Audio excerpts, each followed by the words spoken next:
अच्छी खबर तो ये है कि अब महंगाई ख़त्म हो जाएगी। भाई ऐसा कहा गया है कि जैसे भी कर अब महंगाई बढ़ने की जो शरह है उसे रोक दिया जाएगा, मुंजमद कर दिया जाएगा।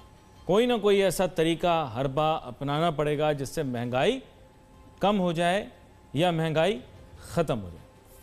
मैं इतना अरसा शोर मचा रहा था महंगाई का, उसकी वजह ये थी कि मुझे तो अंदाज़ा था कि महंगाई इतना बड़ा मसला है कि अवाम के अंदर जो है इसकी वजह से नाउमीदी भी फैलती है और इसके साथ साथ अवाम के अंदर जो है वो एक इंतशार भी बढ़ता है। लेकिन मेरी बातों को क्योंकि कभी कभार संजीदगी से लिया जाता है, कभी कभार नहीं लिया जाता, उसकी वजह यह है कि मीडिया की गर्दन पतली है। जो भी कोई कसूर या गलती हो वो मीडिया के खाते डाल दी जाती है और मीडिया अगर कोई सही बात भी कर रहा हो तो उसके ऊपर जो है वो शिकायत शुरू हो जाती है ना। तो बात यह है कि सच्ची जो बात है वो ये है कि महंगाई की वजह से हुकूमत को मसले मसाइल का सामना करना पड़ता है। ये फैक्ट है, मैं बोलता हूँ ये एक फैक्ट है। लेकिन इस फैक्ट को तस्लीम करने से इनकार करते रहे, बोलते रहे जी महंगाई जो है वो सिर्फ टीवी स्टूडियोज़ के अंदर होती है, बाहर महंगाई नहीं है। ये टमाटर जो हैं ये महंगे नहीं हैं, ये प्याज जो हैं ये महंगे नहीं हैं, ये जनाब आलू जो हैं ये महंगे नहीं हैं। आपको याद होगा एक ज़माने में हम लोगों ने कितना मजाक उड़ाया था जब नवाज शरीफ साहब ने 5 रुपये किलो आलू की बात की थी, आपको याद होगा। आज के दौर के अंदर जब इस तरह की बात की जाती है तो वो भी एक मजाक ही तस्वर किया जाता है। जब कोई इनकारी हो जाए या इनकार कर दे महंगाई से, आप क्यों इनकार करते हैं इन चीज़ों से? आप रियलिस्टिकली चीज़ को अंडरस्टैंड करने की कोशिश करें। आप देखें रिकग्नाइज हुआ है ना, हाईएस्ट एचिलोन्स ऑफ पावर ने रिकग्नाइज किया है, वर्ल्डली हाईएस्ट एचिलोन्स ऑफ पावर ने, कि महंगाई है और इसको अब रुकना चाहिए, थमना चाहिए इस मामले को।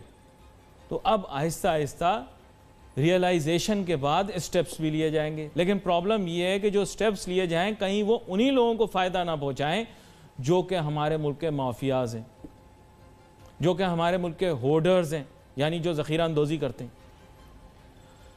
डॉक्टर फ़ारूक सत्तार साहब हमारे साथ मौजूद हैं। पहले तो सियासी वाबस्तगी के ऊपर ज़्यादा तारुफ दिया जाता था, लेकिन अब मैं कहूँगा कि मुतहरिक सियासतदान हैं मुल्क के। वेलकम करता हूँ सर आपको। थैंक यू जी, बहुत शुक्रिया। डॉक्टर फ़ारूक सत्तार साहब, अब बात कुछ ऐसी है कि महंगाई की वजह से लोग बेइंतहा परेशान हैं। पहले आपको पता है बेगाने की शादी में अब्दुल्ला दीवाना यहाँ पे more loyal than the king, हुकूमत के जो हमदर्द थे वो पहले खड़े हो जाते, नहीं जी नहीं महंगाई नहीं है। अब तो ऑफिशियली रिकग्नाइज हुआ है highest position of worldly power पे कि जी महंगाई बहुत बड़ा मसला बन गया और उसको रुकना चाहिए। तो ये रियलाइजेशन अभी कुछ देर नहीं हो गई है आपके ख्याल से? क्या आगाज़ में ही अगर इसको रोक लिया जाता तो बेहतर था? और जिन इक़दामात का जिक्र किया गया है वो आपके नज़दीक क्या मौसर हैं, इन व्यू के एक ज़माने में आप शेडो बजट भी बनाया करते थे और माशी पॉलिसी पर भी निगाह रखते थे? जी मैं ये समझता हूँ कि जितनी ही ताखीर क्यों ना हो गई हो, तो कहते हैं ना कि it's better late than never. तो अब ये वाला मुहावरा ही इस वक्त हमारे लिए एक आसरा है कि देर आए दुरुस्त आए, कुछ तो होश के नाखून लेने हैं। लेकिन क्या जो कल वफाकी काबीना का इजलास हुआ उससे इस दो धारी तलवार का मुकाबला किया जा सकेगा? सिर्फ महंगाई नहीं है, महंगाई के साथ साथ तलवार की दूसरी धार बेरोजगारी है और उसकी शरह में भी बहुत तेजी से इजाफा हो रहा है। और फिर ये माशी बहरान ही की अलामत नहीं है, जो कि हुकूमत की नाअहली, नापुख्तगी और ना तजुर्बेकारी और उसकी तरजीहात जो गलत थी, उसके नतीजे में ये महंगाई और बेरोजगारी इस वक्त 7वें आसमान से भी ऊपर चली गई है जी। आवाम की कमर तोड़ दी है। बल्कि उसके साथ साथ अब एक सियासी बहरान भी है जिसके पस मंजर में एक सियासी बेयकीनी की कैफियत भी है, अनसर्टेनिटी। अगर सियासी इस्तेहकाम हो मुल्क में, हुकूमत फोकस्ड हो और पहले से अपना रोड मैप बना के सारी चीजों पर अमल कर रही हो। देखें ग्रोथ रेट इन्होंने रखी थी 2.1%। आज ही वर्ल्ड इकोनॉमिक आउटलुक आया है IMF का, जिनके साथ ये बंधे रहे, वो कहते हैं कि 1% से ज्यादा तरक्की की शरह नमू नहीं होगी। 1%। 1%। इसी तरह बेरोजगारी की शरह जो है वो 5% से 10% तक जा सकती है। और इन्फ्लेशन या अफराते ज़र और उसके साथ प्राइस हाइक, ये भी हाईएस्ट है गुज़िश्ता 5-10 सालों में, और ये अगले साल तक डबल डिजिट में शायद जा सकता है अफराते ज़र इन्फ्लेशन 10%, 8.8% तो प्रेडिक्टेड है, इससे भी ज्यादा हो सकता है। फारूक सत्तार साहब, यहाँ पर एक चीज का देखें, एक चीज का आपको हैंडीकैप या रिलीफ इनको देना पड़ेगा हुकूमत को, वो ये है कि ये कहते हैं कि आलमी वबा आ गई, इसने तो सारी दुनिया की मईशतों को जो है वो लमलेट कर दिया, जैसे कहते हैं आम अल्फाज के अंदर। तो वो यहाँ पर भी उसके असरात हम देख सकते हैं। छोटी सी ब्रेक लेता हूँ, ब्रेक के बाद वापस आता हूँ, फिर फारूक सत्तार साहब इसके ऊपर जायजा।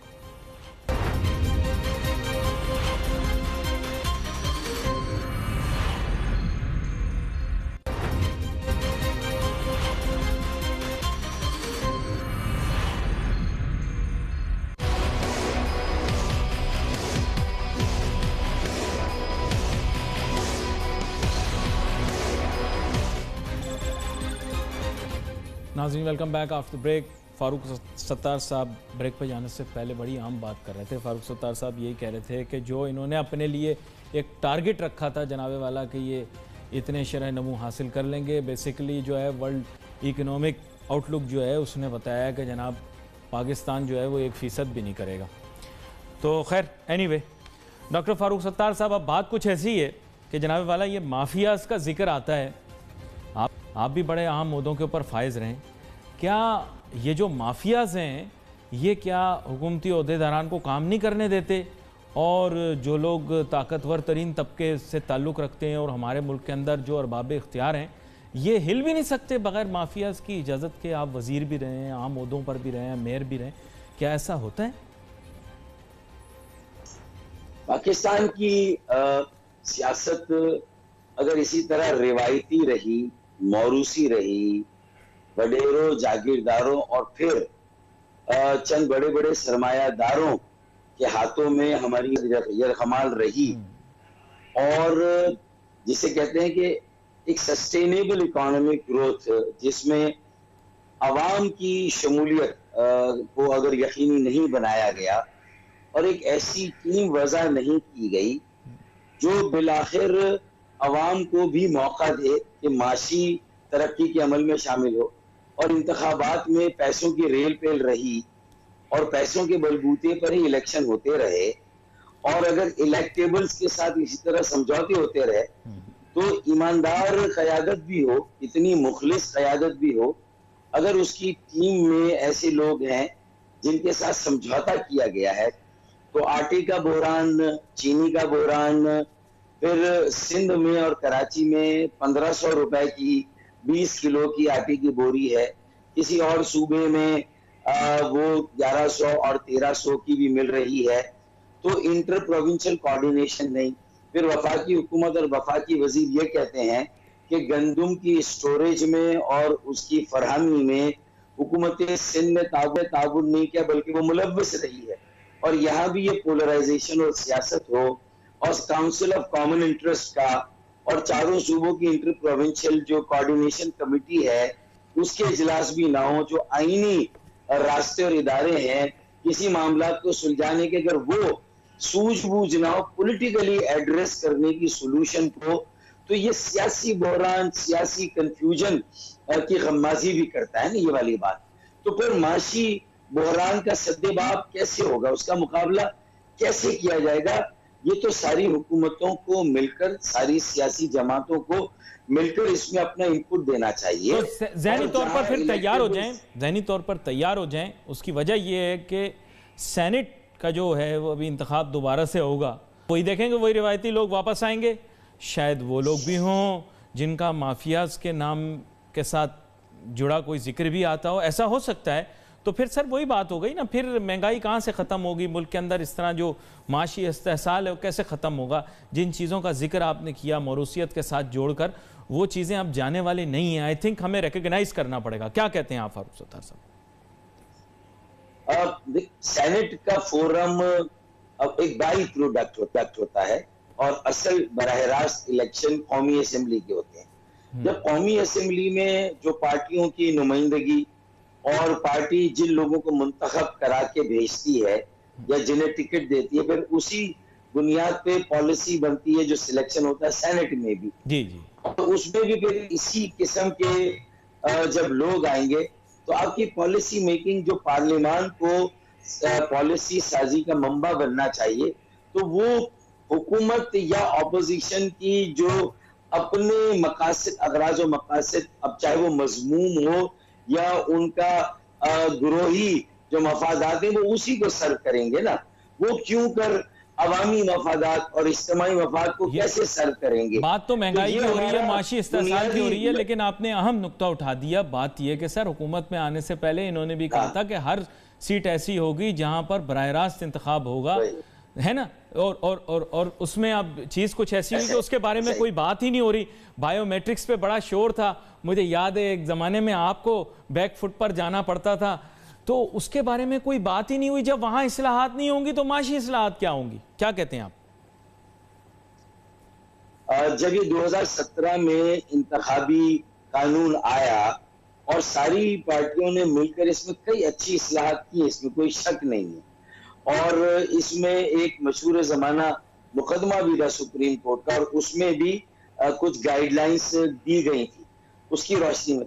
लेकिन देखिए, सबकी दुम पर पैर उस वक्त आ गया जब हमने ये कहा कि इंतखाबात में उम्मीदवारों पर तो आप पैसे खर्च करने पर कदगन लगाते हैं कि 30 लाख रुपए से ज्यादा कौमी असेंबली का उम्मीदवार खर्च ना करे, और 15 लाख या 20 लाख से ज्यादा सूबा असेंबली का, और लेकिन पार्टियों पर आपने कोई कदगन नहीं लगाई कि अरबों रुपए के इश्तिहारात टीवी पर देकर अगर आप असरअंदाज होते हैं एक वोटर की नफ्सियात पर, उसकी सोच पर, तो कैसे आप इस निजाम को बदलेंगे?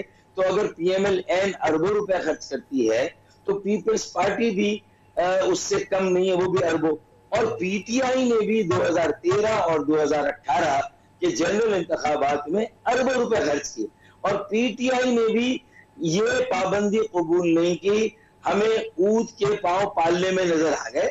हमने पहले ही कहा ये 2018 के इंतखाबात भी कितने फेल होंगे, कितने जस्ट होंगे, मुनसिफाना, गैर जानिबदाराना, ये हमें समझ। तो जिसके पास पैसा होगा, जिसको पैसे वालों की बैकिंग होगी, वो पैसा लगाएंगे, वो पार्टियां आगे आएंगी, और फिर जो उन पार्टियों के सियासी इन्फ्लुएंस से ये अपना पैसा, इन्वेस्टमेंट है, ये 4 अरब खर्च करेंगे तो 8 और 12 अरब रुपए करेंगे तो 12 करोड़ कमा होता है। तो अब पाकिस्तान के अवाम को समझना है कि मिडिल क्लास कहाँ है, आम आदमी कहाँ है, गरीब आदमी कहाँ है, किसान, हारी, मजदूर और बेरोजगार नौजवान और तालिब इल्म कहाँ है, उनकी कहाँ पार्टिसिपेशन है सियासी और माशी बहाली और तरक्की के अमल में। तो इसका मतलब है कि जरा सा ये सोचना होगा कि तब्दीली का नारा लगाना आसान है, और उसमें हम आपकी ऑनेस्टी को आज भी डाउट नहीं करते हैं, लेकिन आपकी जो तरकीब, तरतीब और जो इंतखाब और सिलेक्शन और जो टीम है, तो उसमें कहीं ना कहीं माफिया के मफादात हैं, माफिया के नुमाइंदे हैं। तो उनके होते हुए कह रहे हैं ना कि मैं मुकाबला करूंगा उनका, कोविड-19 वो कह रहे हैं कि मैं मुकाबला करूंगा। अच्छा, एक ब्रेक लेता हूं, ब्रेक के बाद वापस आता हूं और फिर आपके साथ इस मौजू पर बात करता हूं। ये जो गैर मुसावी तकसीम वसाइल है, जो बेसिकली माशी नाहमवारी जिसे हम कहते हैं, उसका क्या वजह है, उसकी क्या वजह है, और माफियाज का मुकाबला इसको ख़त्म करके ही हो सकता है। Let's take a short break.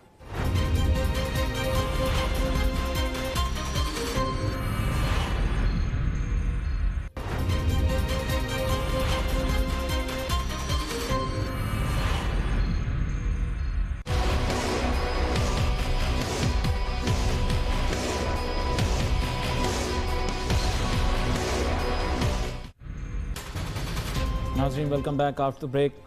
Break पे जाने से पहले यही गुफ्तगू हो रही थी कि एक फरसूदा सियासी निज़ाम के अंदर माशी निज़ाम को ठीक करना बहुत मुश्किल है। जो बार बार कहा जा रहा है ना कि महंगाई ख़त्म हो, माफियाज ख़त्म हो, वगैरह वगैरह, तो एक फरसूदा सियासी निज़ाम अगर मौजूद होगा तो फिर किस तरह से माशी निज़ाम को ठीक कर सकते हैं? देखिए, पहले यही बात हो रही थी, अभी ब्रेक पे जाने से पहले डॉक्टर फारूक सत्तार साहब ने भी इसकी जो है वो निशानदही की कि बात यह कि जो लोग नेशनल असेंबली में बैठे हैं वही सेनेट के अंदर लोगों को ले जाएंगे। तो फिर आपने जब जिसे कहते हैं गैर मुसावी तकसीम वसाइल है मुल्क के अंदर, माशी नाहमवारी है जिसे इकोनॉमिक इनइक्वालिटी कहते हैं, तो जब इनइक्वालिटी एग्जिस्ट करती है, गुर्बत भी एग्जिस्ट करेगी, अनएम्प्लॉयमेंट भी एग्जिस्ट करेगी, साथ साथ एक्सप्लॉयटेशन भी होगी, इस्तेहसाल भी होगा। उसको ख़त्म करने के लिए वो सारी बातें याद करनी पड़ेंगी। मेरे ख्याल वो भूल गए। मुख्तसर ताल्लुक़ उसका मईशत से इतना नहीं है, सियासत से ज़्यादा है, लेकिन आज का जो माफियाज़ का इशू है ये उससे जो है वो लिंक्ड है। कौन सा?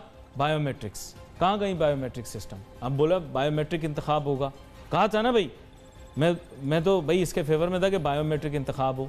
इन्होंने कहा बायोमेट्रिक इंतखाब करेंगे, मशीनें लाएंगे वगैरह वगैरह। उससे एडवांटेज क्या होता कि आज आपके सिर्फ genuine representatives of the people assembly के अंदर बैठते।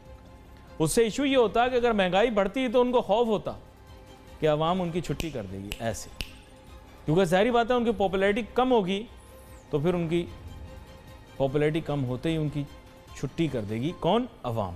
फिर दूसरी चीज़ क्या थी कि हम लोग जो हैं by cameral house of parliament है, दो हैं ना हम लोग, यही कहते हैं अंग्रेज़ी में, मुश्किल अल्फाज है। तो बुनियादी तौर पर जो अपर हाउस है हमारा वो सेनेट है। तो पहले कहा कि पाकिस्तान के अंदर अवामी नुमाइंदे कोई भी हो बराह रास्त इंतखाब से आएंगे, माफिया बन ही नहीं पाएगा। माफिया कैसे बनेगा? जो लोग नेशनल असेंबली में बैठे हैं वो सेनेट में लोगों को थोड़ी बिठाएंगे। सेनेट के इंतखाबात होंगे बाद में, ताखीर से होते हैं ना, थोड़े से आगे पीछे ना टाइमिंग। तो अब सेनेट के इंतखाब होंगे बाद में और नेशनल असेंबली के इंतखाब होंगे पहले, ठीक है। तो जो लोग नेशनल असेंबली में होंगे बिल्कुल फ़र्क तस्वीर आपको सेनेट में दिखाई देगी अगर बराह रास्त इंतखाबात होंगे। फिर क्या होगा? एक काउंटर चेक एंड बैलेंस होगा। अमेरिका में भी यही होता है।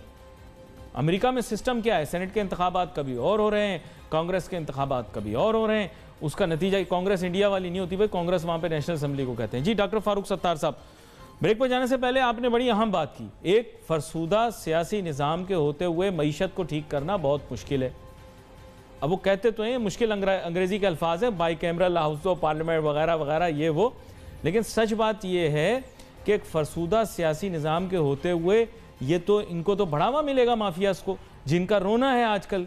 तो अगर देखा जाए आटा, चीनी, दाल, चावल, ये सारे जो आइटम हैं इनके ऊपर, सबके ऊपर, ये मैं नहीं कहता, ये खुद कहते हैं कि माफियाज़ हैं। तो अब इनका खात्मा कैसे करें जब वही लोग इक़्तिदार में मौजूद हैं?